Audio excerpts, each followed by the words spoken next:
巨人はこの島の外にある全ての地表を踏み鳴らす。そこにある命をこの世から駆逐するまで。 L'attaque des Titans, ce monument de la culture japonaise, nous en a mis plein la vue dès septembre 2009 et sa sortie au format papier. L'œuvre a rapidement été adaptée en animé avec une première diffusion en avril 2013. À l'époque, et je pense ne pas avoir été le seul, lors de sa découverte, j'ai été fasciné par ce monde étrange, cruel, mais magnifique. Et quelle classe! Légèrement sceptique au début, c'est vrai que devoir courir de grands bonhommes difformes tout nus c'est un peu bizarre, mais au-delà de cette étrangeté, c'est un véritable univers et des personnages attachants que j'ai découverts. Déjà Eren, mignon, qu'en apparence. Il a déjà un caractère bien trempé et n'hésite pas à aller jusqu'au meurtre pour survivre et défendre sa vision de la liberté. Vient ensuite Mikasa, avec les mystères qui entourent sa lignée, dotée d'une force inhumaine. Son amour pour Eren est si fort qu'elle pourra tuer pour lui. Et enfin Armin, la tête pensante, l'érudit du groupe, avec son livre sur le monde extérieur qui déclenchera chez Eren ses envies de liberté. L'esprit, le corps et l'âme. Je ne vais pas réexpliquer l'intégralité de l'œuvre, car déjà je n'aurai pas le temps, et je ne voudrais pas réduire cette œuvre à une vidéo de 10 minutes, incapable de retranscrire toute la richesse de son univers. Et surtout, ce serait vous priver de la découverte d'un animé au scénario riche, digne de rivaliser avec les meilleures séries existantes. Donc si vous ne l'avez pas vu, foncez la découvrir. Mais si vous êtes en quête de sens ou de théorie sur cet univers, j'aimerais vous en partager une qui permet une lecture différente du personnage qu'est Eren Yeager. Donc je vous préviens tout de suite, il y aura du spoil. Vous vous souvenez de ma scène d'introduction, celle où on voit Eren qui nous parle ? Mais est-ce qu'on est certain qu'il s'agit d'Eren ? Dans cet extrait, c'est surtout son titan qui a l'air de nous parler. Alors se met à naître dans mon esprit une idée un peu farfelue. Et si Eren était contrôlé par son titan ? Laissez-moi vous en montrer une autre qui m'a troublé et qui illustre tout aussi bien la façon dont Eren semble manipulé par son titan. ちぎってやる。この手が治ったらバラバラにぐちゃぐちゃに細かくしてか食ってやる。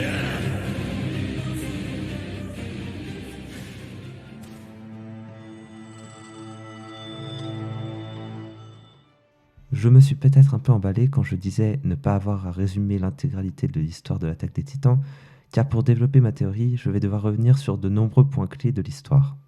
Et malheureusement, au vu de la complexité de l'histoire lorsqu'elle touche à sa fin, mes explications risquent, à l'image de l'œuvre, de se recouper entre passé, présent et futur. C'est donc un élément de la fin de la saison 3 qui me servira de point de départ. Dans ce souvenir de Grisha, dont Eren se rappelle, il est expliqué par la chouette que le roi Fritz, lors du périple et de l'emmurement de son peuple sur l'île du Paradis, a prévenu le reste de l'humanité. 3 murs concentriques ont donc été érigés et une réserve de titans gigantesques est mise en caution de cette paix imposée.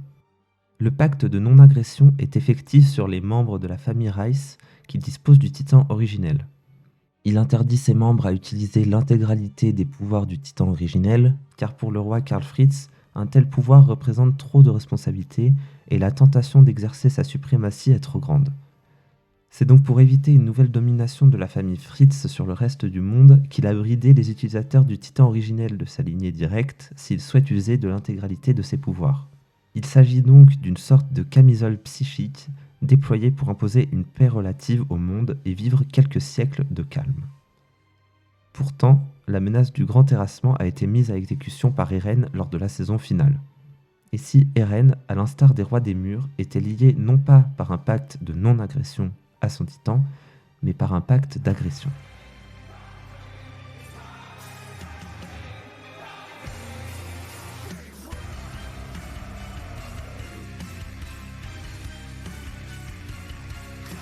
Effectivement, c'est une idée un peu folle, mais je vais faire le rapprochement entre le pacte de non-agression abordé juste avant et ce supposé pacte d'agression qui soumet Eren. La seule et unique condition du roi Fritz pour maintenir la paix sur le monde est de laisser tranquille son peuple, et particulièrement son peuple vivant sur l'île de Paradis.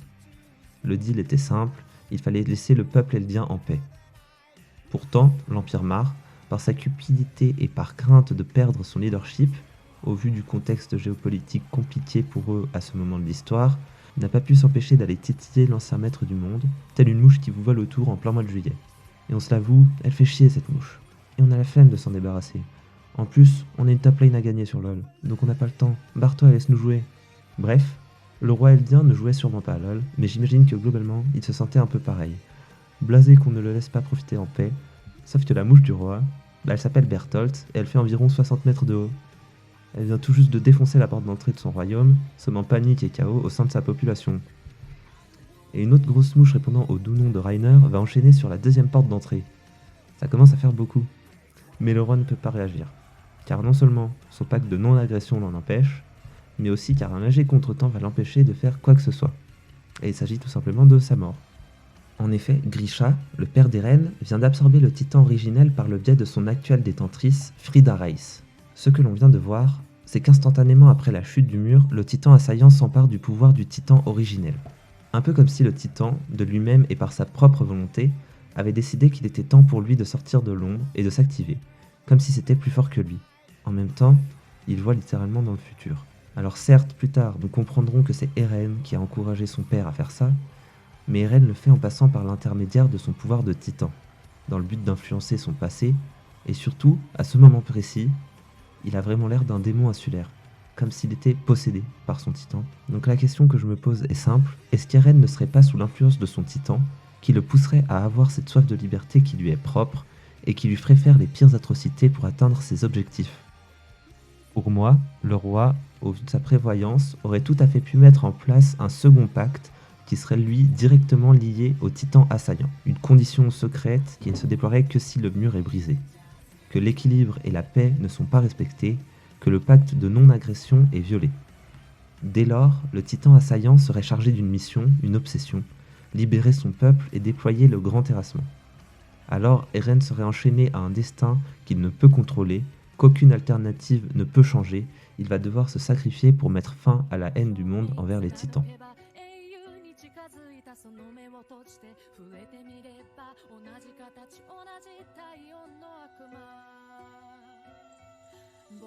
Lors de l'épisode final et de la conversation entre Eren et Armin, on apprend de la bouche d'Eren que celui-ci s'est senti dépassé par les nouveaux pouvoirs qu'il venait d'acquérir. Tel un idiot à qui on aurait donné un trop grand pouvoir, Eren n'a rien pu faire. Il nous donne l'impression d'avoir davantage subi son rôle plutôt que de l'avoir réellement maîtrisé.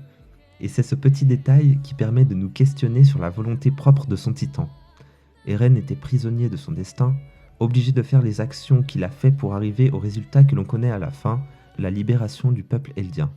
Si Eren souhaite s'éloigner de ce chemin, le pacte d'agression mis en place par le roi Fritz le rappelle à l'ordre et lui fait changer son histoire.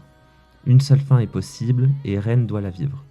Donc exit la fin heureuse avec Mikasa, exit les négociations avec les pays étrangers, seul son sacrifice permettra à son peuple d'être libre. Le roi aurait donc altéré le destin d'Eren en forçant son titan à faire l'impensable, même si son possesseur ne s'en sent pas capable. Et qui va tuer Eren? Mikasa Ackerman, la descendante de la famille Ackerman, les bras droits des rois des murs.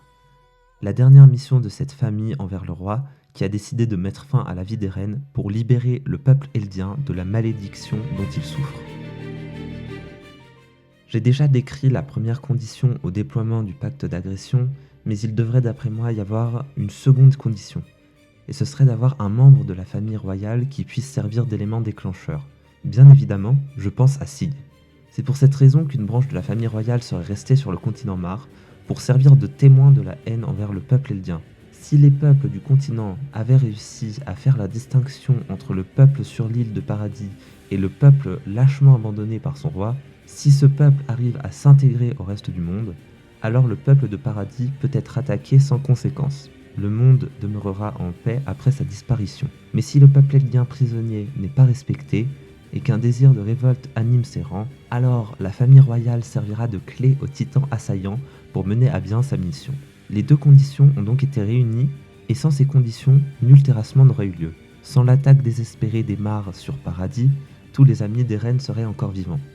Sans les persécutions des Eldiens en dehors des murs, ils ne chercheraient pas à se rebeller. Eren a été contraint de faire ses actions car le roi l'avait dit, il fallait laisser son peuple en paix. Le roi avait délibérément laissé le titan assaillant en liberté pour s'en servir le moment venu. Le titan assaillant était au final celui qui était le plus fidèle au roi, la clé qui permettrait de libérer son peuple et assurer une paix relative pour tous. Le titan assaillant est la personnification de la liberté, et son âme est si puissante qu'elle est capable d'influencer les actions de son détenteur.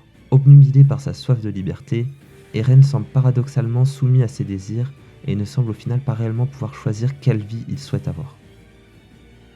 Peut-être que cette théorie n'est en fait qu'une thérapie pour justifier les choix cruels d'un personnage que j'ai aimé et soutenu jusqu'au bout, même si ses actions ont parfois été compliquées à comprendre, que finalement ce ne sont que les conséquences d'un homme malade, prêt à tout pour ses amis, par amour.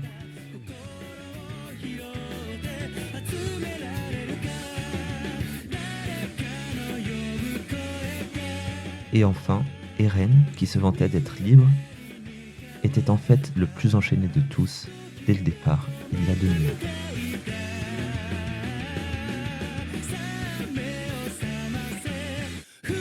Merci à tous d'avoir regardé cette vidéo.